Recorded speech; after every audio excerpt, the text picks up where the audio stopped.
नमस्कार दोस्तों, welcome to my channel.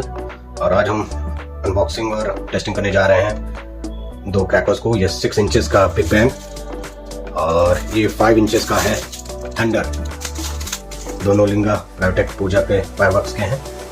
और 6 इंचेस वाला बिग बैंग भी मैंने परचेज किया है तकरीबन 70 रुपये पर पैकेट, और ये मुझे तकरीबन 55 रुपये का पैकेट पड़ा है रिटेल में। अलग अलग शहरों में अलग अलग रेट्स हो सकते हैं, तो आइए बस करके देखते हैं कितना दम है दोनों में।